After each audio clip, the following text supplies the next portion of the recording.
There's a game we played in middle school that we thought was just a game. We were wrong. My name is Tyler Marlowe, and I grew up in Cedar Falls, Iowa, a town so small that our middle school basketball team was the biggest event of the year. That February, my parents let me host a sleepover for my 13th birthday, and I was thrilled when 6 of my closest friends showed up. Marcus, Danny, Kevin, Jalen, Owen, and Sam. We ate pizza, played video games until 2 in the morning, and eventually crashed in the basement on a carpeted floor littered with sleeping bags and blankets. Before we all passed out, we did what we always did at sleepovers. We counted each other to make sure no one was missing. 7 sleeping bags, 7 bodies, 7 sets of breathing and snoring filling the dark basement. I remember thinking how safe I felt, surrounded by my friends. The kind of safety that only exists when you're 13 and the world still makes sense. I drifted off with a smile on my face, dreaming about nothing in particular, completely unaware that I was about to wake up into a nightmare. I woke up around 3 in the morning because my bladder was screaming at me. The basement bathroom was just down the hall, and I fumbled through the darkness, my bare feet hitting cold concrete as I navigated by memory. When I returned a few minutes later, something felt immediately wrong, a prickling sensation on the back of my neck, like someone was watching me. I stood in the doorway, my eyes slowly adjusting, and I did what any panicked kid would do in the dark. I counted the sleeping bags on the floor. 1, 2, 3, 4, 5, 6, 7, 8. My heart stopped. There were 8 sleeping bags. There were 8 people sleeping in my basement. I counted 3 times, my breath catching in my throat, and every single count confirmed it. There was one more person than there had been when I fell asleep. I stood frozen in the doorway, unable to move, unable to scream, staring at the shapes underneath those blankets and trying to figure out which one didn't belong. The flashlight on my phone was the only thing keeping me from completely losing my mind. My hands were shaking so badly that it took 3 tries to unlock the screen, and when the white beam cut through the darkness, I aimed it at the sleeping forms arranged on the floor. I recognized Marcus's red hair immediately, spread across his pillow like a halo. I saw Danny's oversized NBA jersey, the one he wore to every sleepover. Kevin was curled up on his side. Jalen had stolen someone's blanket, and Owen was snoring with his mouth wide open. Sam was closest to me, his face peaceful in the dim glow. I pointed the light at each one, confirming each face, my mind racing to process what I was seeing. I counted 7 distinct friends, 7 familiar bodies, but the 8th sleeping bag was right there in the middle of the group, occupied by a figure I didn't recognize. The shape was wrong somehow, too still, too quiet, not breathing the way the others were breathing. I stepped closer, my curiosity overriding my terror, and I crouched down next to that mysterious 8th sleeping bag. The person inside was facing away from me, covered from head to toe by a plain gray blanket. No hair was visible, no clothing that I could identify, just a human-shaped lump under a standard-issue fleece throw. I reached out my hand, my fingers trembling, and I was about to pull back that blanket when Marcus stirred beside me and groaned something in his sleep. I jerked my hand back as if I'd been burned, my phone nearly slipping from my grip. The movement must have caught someone's attention, because from somewhere in that basement, a voice that I had never heard before whispered a single word: "Don't." I spun around, flashlight blazing, but the darkness swallowed everything beyond its reach. My friends were all still asleep. I checked each one, shaking them gently, but none of them had spoken. None of them had said that word. I backed away from the 8th sleeping bag, my back hitting the cold wall, and I stayed there until the sun came up, too terrified to close my eyes, too frozen to run. Morning came slowly, dragging itself into the basement through those tiny frosted windows like it had somewhere better to be.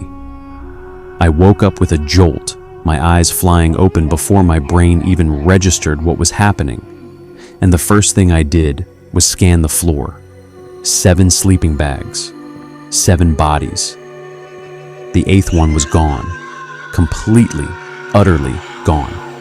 Not even a fold in the carpet to suggest it had ever existed in the first place.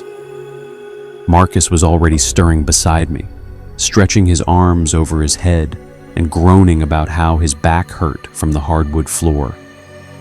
And Danny was fumbling around for his glasses, while Kevin complained that someone had stolen his pillow sometime during the night. I watched them all move around, laughing and shoving each other, and I felt like I was going to be sick. Dear God, I prayed silently, gripping the edge of my sleeping bag. Please tell me I imagined all of it. Please let this have been a nightmare that I can forget by breakfast. I stared at that empty patch of carpet where the 8th sleeping bag had been, and I swear I could still see a faint impression in the fabric, a ghost of a body that wasn't there anymore. My heart was hammering so hard that I could feel it in my teeth, and I had to excuse myself to the bathroom because I genuinely thought I was going to throw up right there on the carpet in front of everyone. The rest of the day was pure torture. I smiled when I was supposed to smile, laughed at jokes that weren't funny, and demolished a slice of birthday cake while my stomach churned with something between terror and disbelief.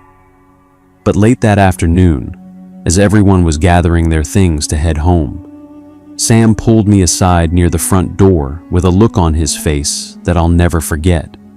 He asked me, very quietly, why the new kid had slept through the entire night without moving a single muscle. I felt the blood drain from my face as I stared at him, and I realized in that horrible moment that Sam remembered too, that everyone remembered, but no one could actually recall any real details about this phantom 8th person. Danny thought he arrived late. Jalen remembered him sitting in the corner during the video games, but couldn't describe his clothing. Owen was pretty sure he left before dawn, but he had no idea when or where. I drove back home in silence, my dad's radio playing some old country song that I couldn't hear over the roaring in my ears, and I spent the entire ride praying to God for answers. What if the fire at the old school had taken more than 7 lives? What if one of them never really left? For 3 nights after the sleepover, I became a ghost in my own house.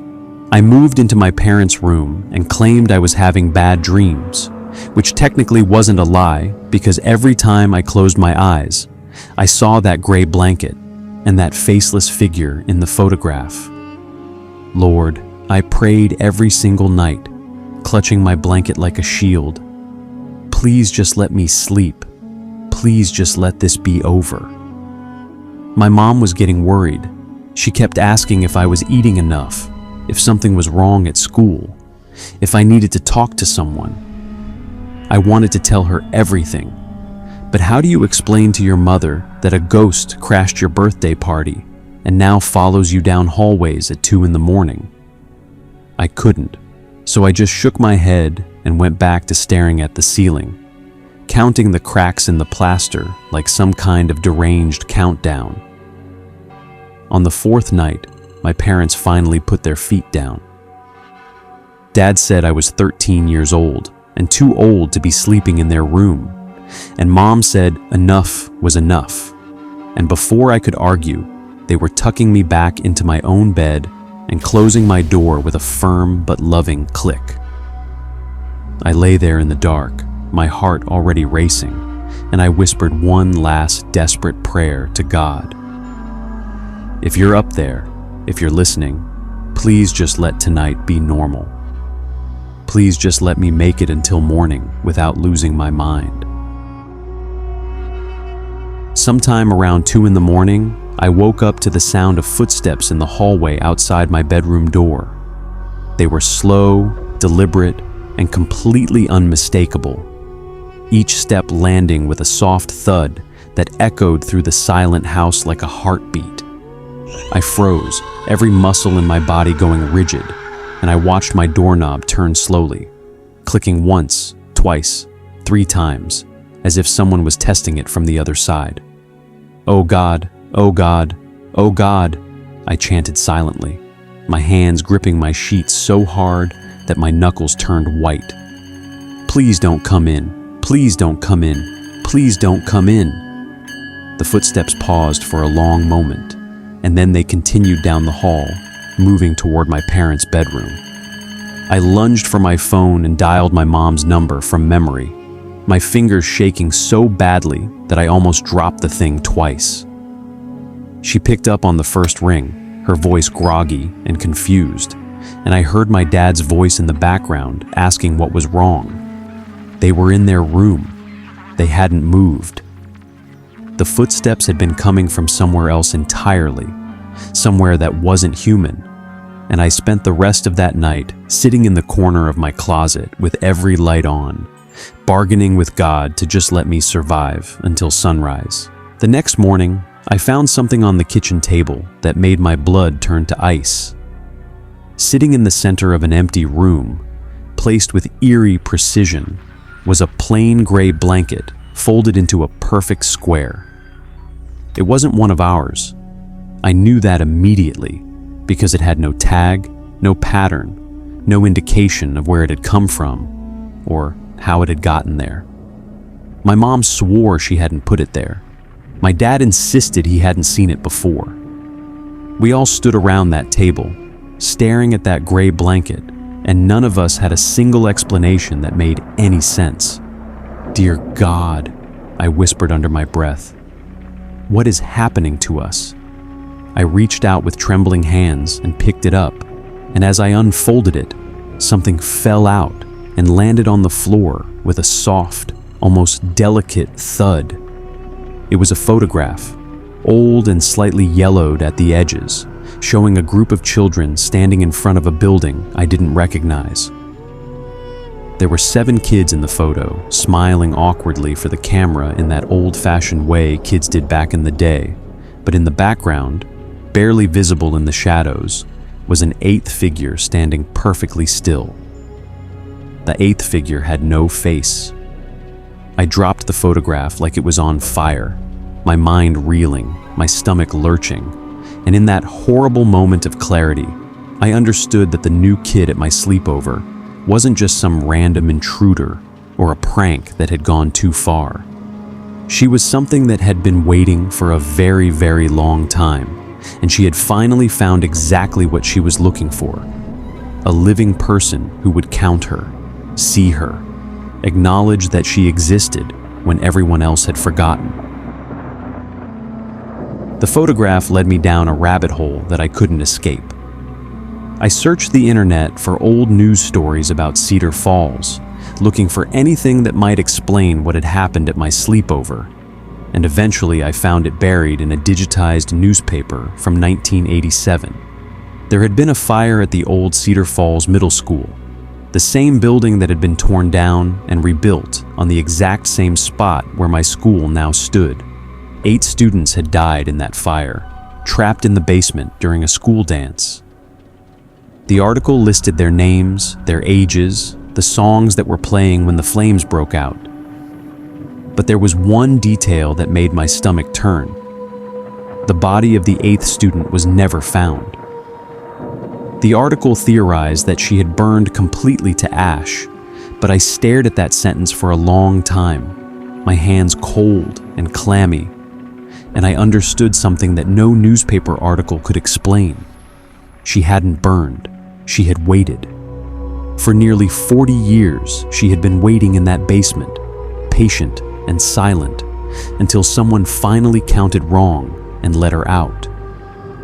The gray blanket, the photograph, the whispered warning, all of it was her reaching out, acknowledging me, claiming me as the one who had seen her. That night, I did something that I knew was stupid and dangerous and probably insane. I lay down on my bedroom floor and closed my eyes, and I started counting backwards from 100. I don't know why I thought it would work. I just felt like she needed to know that I understood, that I wasn't going to forget her, that I was willing to play the game if that's what she wanted. Somewhere around 73, I felt the temperature in my room drop so sharply that I could see my breath misting in the air. I opened my eyes and looked toward my bedroom door, and she was standing there in the darkness. Not a monster, not a ghost in the traditional sense. Just a girl about my age wearing a gray dress and nothing on her feet. She didn't speak, and neither did I. We just stared at each other for what felt like hours, and in her eyes I saw something I never expected. Loneliness. She had been trapped for so long, invisible and forgotten. And now that someone had finally acknowledged her existence, she didn't want to let go. I nodded slowly, letting her know that it was okay, that I wasn't afraid anymore, and she smiled a sad, broken smile before fading into the shadows like smoke. When I woke up the next morning, the gray blanket was gone, the photograph was gone, and my bedroom was warm and bright with sunlight streaming through the windows. I never saw her again, but sometimes when I wake up in the middle of the night and the house is perfectly still, I hear footsteps in the hallway outside my door. They're slow and deliberate, and they always stop right outside my room, as if someone is checking to make sure I'm still here, still counting, still keeping her company in whatever way I can. I always count to 8 before I fall back asleep, and I like to think that somewhere, in the shadows between the living and the forgotten, she counts too.